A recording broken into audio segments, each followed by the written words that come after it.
المتقین الصلاۃ والسلام علی سید الانبیاء والمرسلین اما بعد فاعوذ باللہ من الشیطان الرجیم بسم اللہ الرحمن الرحیم قل انما انا بشر مثلکم صدق اللہ مولانا العظیم وصدق رسولہ النبی الکریم الامین قال اللہ تبارک و تعالی فی شان حبیبہ الکریم الامین الرؤوف الرحیم ان اللہ وملائکتہ یصلون علی النبی یا ایہا الذین آمنوا صلوا علیہ وسلموا تسلیما۔ دروشی پڑھ لیں۔ الصلاۃ والسلام علیک یا سیدی یا رسول اللہ، الصلاۃ والسلام علیک یا سیدی یا حبیب اللہ۔ اونچی آواز سے پڑھیں۔ الصلاۃ والسلام علیک یا سیدی یا رحمت للعالمین وعلی آلک واصحابک یا سیدی یا شفیع المذنبین۔ آج کے سبق کی تمہید میں چند ایک باتیں میری طرف غور کر کے نگاہ کر کے توجہ کر کے سنیے اور سمجھیے کہ گزشتہ دو اسباق میں ہم نے یہ پڑھا کہ نبی کریم رؤوف الرحیم صلی اللہ تعالیٰ علیہ وسلم نور بھی ہیں اور بشر بھی ہیں۔ ہم نے نورانیت پہ دلائل دیے اور یہ بتایا کہ نور اور بشر ایک جگہ پہ جمع ہو سکتے ہیں۔ قرآن پاک کی ایک آیت پڑھی اور دو بخاری شریف کی حدیثیں۔ قرآن پاک کی آیت میں حضرت جبریل امین علیہ السلام بشر بن کر حضرت سیدہ مریم رضی اللہ تعالی عنہا کے پاس آئے، ان کی نورانیت میں فرق نہیں آیا۔ حضرت جبریل علیہ السلام میرے آقا علیہ السلام کے پاس بشر بن کر کے آئے، ان کی بھی نورانیت میں فرق۔ حضرت عزرائیل علیہ السلام حضرت موسیٰ کلیم اللہ علیہ السلام کے پاس بشر بن کر کے گئے، انہیں تھپڑ لگا، ان کی آنکھ نکلی، اس کے باوجود ان کی نورانیت میں فرق نہیں آیا۔ پھر میں نے آپ کو اپنے آقا و مولا صلی اللہ تعالی علیہ وسلم کی دو جہتوں میں الگ الگ کیفیات بتائیں۔ ایک یہ کہ جب آقا کریم صلی اللہ تعالی علیہ وسلم پہ بشریت کا غلبہ تھا تو آپ کو بھوک لگی، یاد ہے آپ سب کو غزوہ خندق کے موقع پہ، اور جبل احد کے دامن پہ آپ کو پتھر لگا تو آپ کا دانت مبارکہ کا ایک کونا مبارک شہید ہوا، خون بھی نکلا، تب بشریت کا غلبہ تھا۔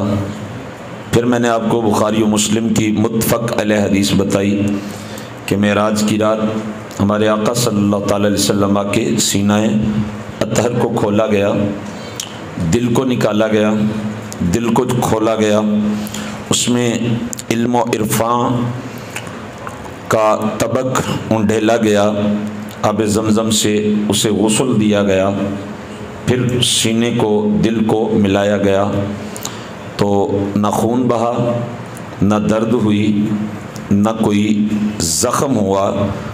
اب نورانیت کا غلبہ تھا۔ آپ کو بتایا صحیح بخاری شریف کے حوالے سے کہ آقا کریم علیہ السلام نے صوم وصال رکھنا شروع کیے روزے پہ روزہ، تو آقا کریم علیہ السلام کو بھوک نے پریشان نہ کیا، یہاں پہ نورانیت کا غلبہ تھا۔ نتیجتاً میں نے آپ کو کہا کہ ہمارے آقا صلی اللہ تعالی علیہ وسلم کی ذات والا صفات وہ ہے کہ جو بے مثل نوری بشر ہے، کہ نورانی مخلوق میں بھی آپ جیسا کوئی نہیں اور بشری مخلوق میں بھی آپ جیسا کوئی نہیں ہے، آپ بے مثل اور بے مثال ہیں۔ امام اہل سنت نے کیا خوب کہا ہے کہ تیرا مسند ناز ہے عرش بری، تیرا محرم راز ہے روح امی، کوئی تو ہی سرور ہر دو جہاں ہے شاہ، تیرا مثل نہیں ہے خدا کی قسم۔ اسی طرح سیدنا حسان بن ثابت رضی اللہ تعالی عنہ نے بھی آقا کریم صلی اللہ تعالی علیہ وسلم کی بارگاہ اقدس میں عرض کیا تھا کہ وَأَحْسَنُ مِنْكَ لَمْ تَرَ قَطُّ عَيْنِي وَأَجْمَلُ مِنْكَ لَمْ تَلِدِ النِّسَاءُ خُلِقْتَ مُبَرَّأً مِنْ كُلِّ عَيْبٍ كَأَنَّكَ قَدْ خُلِقْتَ كَمَا تَشَاءُ کہ حضور آپ جیسا حسین میری آنکھ نے دیکھا ہی نہیں۔ حضور کیسے دیکھتی؟ وَأَجْمَلُ مِنْكَ لَمْ تَلِدِ النِّسَاءُ کسی ماں نے آپ جیسا محجبین جنا ہی نہیں، اور خُلِقْتَ مُبَرَّأً مِنْ كُلِّ عَيْبٍ اللہ نے آپ کو ہر عیب سے پاک پیدا کیا ہے۔ كَأَنَّكَ قَدْ خُلِقْتَ كَمَا تَشَاءُ گویا کہ جیسے آپ چاہتے گئے ایسا ہی آپ کا رب آپ کو بناتا گیا۔ بول سکتے ہیں آپ؟ خوبصورت بات کہی ہے کسی نے کہ رب آکھیا میرے محبوبہ دس کہو جہا تینوں بناونا ہے، جس نقشے وچ محبوب دا دل چاہے اسی طرح یار سجاونا ہے۔ محبوب آکھیا ایہو جہا بنا مولا میری جان جہان دی جان ہوئے، پاویں میں بولاں پاویں تم بولیں ساڈے دوواں دی ایک زبان ہوئے۔ اور اعظم چشتی نے حد کر دی، کہا کہ تو میرا محبوب نہیں ڈٹھا جنوں ویخ کے چن شرماوے، بجلی ڈردی چمک نہ مارے کتے بے ادبی نہ ہو جاوے، جدو سونا جاوے سیر عرش دی سنے جوڑیاں چڑھدا جاوے، تے جدو سونا کھولے ول زلف دے کوئی ورلئی جان بچاوے۔ علم خدا نے اینا دتا جڑا وچ عقلاں نہ آوے، عقل خدا نے اینی دتی جڑی وچ علماں نہ آوے، کی اعجاز نظر وچ تیری جڑا آوے او وک جاوے، جدو سونا چلے چال انوکھی پھر دھرتی بھی لف لف جاوے، جدو سونا پاوے ہاتھ پھلانوں ہاتھ نالوں پھلاں ود جاوے، آزم ایڈا سونا ساکی سانو کدرے نظر نہ آوے۔ اور یہ بھی کیا خوب کہا ہے کہ یا مصطفیٰ خیر الورا تیرے جیا کوئی نہیں، کنوں کما تیرے جیا گودی چ لے کے سرکار نو سونے مٹھل من ٹھار نو آکھے حلیمہ سادیا تیرے جیا، اور اقصا دے وچ آقا میرے پڑھ کے نماز پچھے تیرے نبیاں نے بھی اے ہو کیا تیرے جیا، ہووے فقیر یا بادشاہ بھاویں گدار نیازی جیا، سب کھاوندے صدقہ تیرا تیرے جیا کوئی نہیں۔ تو حضور صلی اللہ تعالی علیہ وسلم جیسا نہ کوئی تھا نہ ہے نہ ہوگا۔ تو حضور صلی اللہ تعالی علیہ وسلم جیسا نہ کوئی آیا نہ کوئی آ سکتا ہے۔ انبیاء کرام علیہم السلام جو یہ شرف رکھتے ہیں کہ وہ میرے آقا صلی اللہ تعالی علیہ وسلم کی صف میں کھڑے ہیں، ان نبیوں اور رسولوں میں بھی میرے آقا جیسا کوئی نہیں ہے، ان سے میں سے بھی کوئی میرے حضور جیسا نہیں ہے۔ آقا بے مثل اور بے مثال ہیں۔ مزے کی بات یہ ہے کہ حضور اتنے بڑے بے مثل اور بے مثال ہیں کہ جس کی نسبت میرے پیارے آقا صلی اللہ تعالی علیہ وسلم سے ہو جائے اللہ تعالیٰ اسے بھی بے مثل اور بے مثال بنا دیتا ہے، جس کی بھی نسبت ہو جائے۔ اور اگر اسی پہ کلام کریں تو بے شمار اس کی مثالیں ہیں، مگر یہاں پہ ایک دو مثال آپ کو بیان کر دیتا ہوں۔ آپ دیکھیے کہ آسمانی کتابیں 4 ہیں اور صحائف کا شمار ہمارے ہاں نہیں ہے۔ آسمانی کتابیں 4، چاروں اللہ کا کلام، چاروں نبیوں رسولوں پہ آئیں، مگر قرآن سب سے افضل۔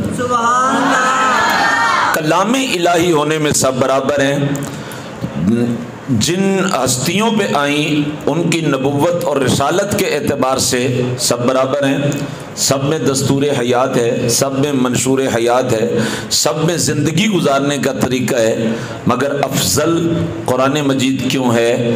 اس لیے کہ اس کی نسبت بے مثال نبی سے ہو گئی تو کتابوں میں قرآن بے مثال بن گیا۔ بات کی سمجھ آ گئی؟ سارے شہروں میں ایک ایسا بے مثال شہر تھا جس کا نام تھا مکہ۔ کیا نام تھا؟ اللہ اس کی قسمیں ذکر کرتا تھا، مگر کب تک؟ جب تک اللہ کا بے مثال محبوب اس مکے میں موجود تھا۔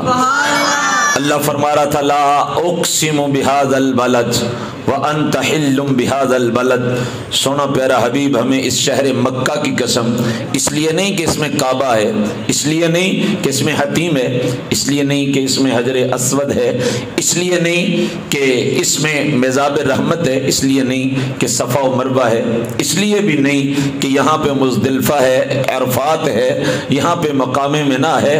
فرمایا نہیں، وانت حل بہذا البلد، پیارے حبیب اس لیے اس شہر کی قسم کہ اس میں میرا بے مثال محبوب جلوہ فرما ہے۔ پھر محبوب نے ہجرت فرمائی تو وہ وادی جسے یثرب کہا جاتا تھا، جو بیماریوں کا مرکز تھا، مصطفیٰ پیارے صلی اللہ تعالی علیہ وسلم کے قدمین شریفین چومنے کی برکت سے اسی یثرب کو مدینہ منورہ بنا دیا گیا، اس کی مٹی کو خاک شفا بنا دیا گیا۔ جس سے لوگ نفرت کرتے تھے، کروڑوں دل اس شہر کی محبت میں تڑپنے لگے۔ کیوں کہ بے مثال محبوب کے بے مثال قدم آئے تو سارے شہروں میں یہ شہر بھی بے مثال ہو گیا۔ آپ کہیں گے کہ قرآن پاک کی بات بھی کر دی، مکے کی بات بھی کر دی، مدینہ کی بات بھی کر دی، یہ تو آپ نے پاس سے کی ہے، کوئی قرآن پاک سے بات کیجئے۔ تو آئیں قرآن پاک کو دیکھتے ہیں۔ نبی کریم صلی اللہ تعالی علیہ وسلم نے 11 نکاح فرمائے۔ کتنی شادیاں فرمائیں؟ 11۔ ان میں سے 10 وہ ہیں کہ جو یا بیوہ تھی، ان کے شوہر انتقال کر چکے تھے، یا وہ طلاق یافتہ تھی، ان کے شوہر ان کو طلاق دے چکے تھے، اور ایک زوجہ محترمہ صدیقہ کائنات سیدہ عائشہ صدیقہ رضی اللہ تعالی عنہا و سلام اللہ علیہا کنواری تھیں۔ اللہ تعالیٰ، یہ عام عورتیں تھیں، مگر جب حضور کے نکاح میں آئیں تو دیکھیے قرآن مجید کیا فرماتا ہے، یا نساء النبی لستن کاحد من النساء، اے نبی کی بیویو تم اور عورتوں کی طرح عورتیں نہیں ہو، یعنی زمانے کی عورتوں میں تمہیں نبی کے نکاح کی نسبت مل گئی تو اس برکت سے ہم نے تمہیں بے مثال بنا دیا، اس وجہ سے ہم نے تمہیں بے۔ اچھا، ایک اور دلیل قرآن پاک سے لے لیں اور پھر ادھر پلٹتے ہیں۔ اللہ کا قرآن فرماتا کنتم خیر امت اخرجت للناس، اللہ ہم سے مخاطب ہے۔ اللہ فرماتا ہے کہ اے پیارے حبیب، یہ وہ امت ہے کہ جتنی بھی امتیں ہم نے پیدا کی ان امتوں میں یہ سب سے اعلیٰ ہے، یہ بے مثل ہے۔ کنتم خیر امت اخرجت للناس، لوگوں میں جتنی بھی امتیں ہوئیں، قومیں ہوئیں، ان میں سے یہ قوم سب سے اعلیٰ ہے۔ سوال کریں اگر باری تعالیٰ کی بارگاہ میں کہ رب کریم ہماری تو عمریں بھی تھوڑی ہیں، ہمارے تو نیک اعمال بھی کم ہیں، گناہ بھی ہمارے زیادہ ہیں، بدعمالیاں بھی ہماری زیادہ ہیں، ہم تو بڑے بہکے ہوئے بھٹکے ہوئے لوگ ہیں، تو ہم ساری امتوں میں افضل کیوں ہو گئے؟ تو نتیجہ ایک ہی ہے کہ سابقہ امتیں سابقہ نبیوں کی امتیں تھیں، اس لیے وہ عام امتیں ہیں اور ہم بے مثال نبی کی امت ہیں، ہم خاص امت ہو گئے۔ ہمیں نسبت مصطفیٰ صلی اللہ تعالی علیہ وسلم کی وجہ سے امتوں میں بے مثل اور بے مثال بنا دیا گیا۔ اور ایک فرق اور ہے کہ جس کو ہم سمجھتے ہیں کہ نبی کریم رؤوف الرحیم صلی اللہ علیہ وسلم کو اپنے جیسا کہہ دینا بڑی حماقت ہے، اس لیے کہ نبی کریم رؤوف الرحیم صلی اللہ تعالی علیہ وسلم کسی بھی معاملے میں نہ ہم جیسے ہیں نہ ہم نبی جیسے ہیں۔ بولیں گے آپ؟